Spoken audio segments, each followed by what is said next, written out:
So there, I just pressed record for those of you listening, and we're recording in VR now. Surface Smiths in VR, the Universal Windows Podcast in VR. There, we've said VR many times in casual conversation. So for those of you that are new to the show and don't know what the word of the week is, well, too bad. Go listen to another episode and you'll know.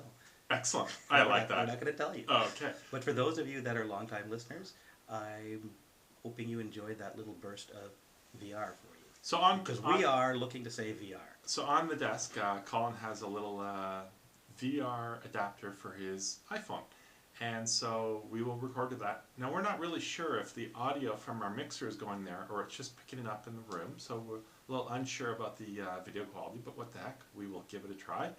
And we're also going to try doing a bit more video. Last week we did a little bit of video of Colin doing the review of his product. Well, the unboxing. The unboxing. And this week I'll pull out the camera and record you for the video.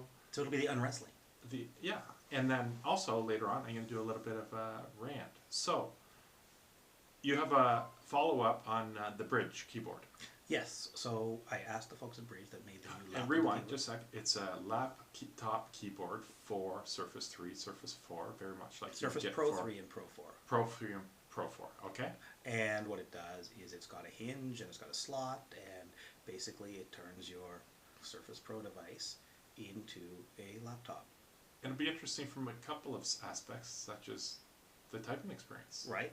Well, it's going to be thicker, so it should have better typing experience, but the idea being, the term that we coined that everyone in the industry uses now, lappable, is lappability is supposed to be increased severely or significantly. I tried to explain severely is a negative thing. I tried to explain that to somebody at work today.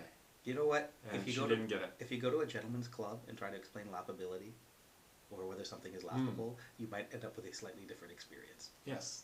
A positive one, I'm sure. And you know what? Since we're doing VR, and I was playing around some VR, and VR headset and things like that, and I'll talk more about that with the Idle review, I was Googling for VR video just to try out some stuff. And? You know what comes up a lot in VR video? Adult films. Good. So, let's talk really quickly about the Insta360 and let you know we're going to be publishing the video somehow. We don't know how to yet. This is our first recording with it. And we're going to see what happens. And we only started partway through the podcast. So. But the idea is that because it's VR, as you move your head, you can get a different perspective of our studio here. So you can look at David when he's talking, then you can turn your head and look at Colin when he's talking. We've hidden some items in here. Normally it's a bit of a jumble, but we've added a few things to make it more of a Where's Waldo kind of thing.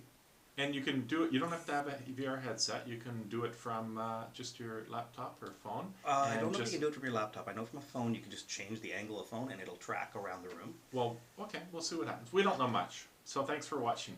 Yes. So, yes, it's a virtual surreality. Yes. So, we've also hidden a picture of Sean somewhere in the room. If you can find that, you get a special prize. A date with Sean. There you go. And we'll have Sean on the show again soon. So that's it for the Insta360. We've talked about the Bridge keyboard.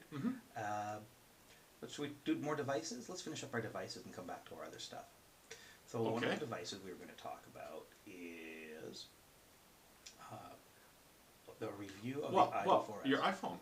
Let's go straight through there. Okay, iPhone. So yeah, I took the day off Monday to go skiing with my kids. They had the day off school. And I had my iPhone in my pocket of my ski jacket, but it was a little bit, it was cold, but I had my jacket unzipped, and I slammed the car door, and my pocket of my coat was stuck between the door and the door jamb. And hold on. Just let everybody think about that. That's almost as bad as shutting your fingers in the door. No. Yeah, no. Okay. No. Anyways, I cracked the screen. I shattered it. It still worked and stuff, but I switched to the Idle.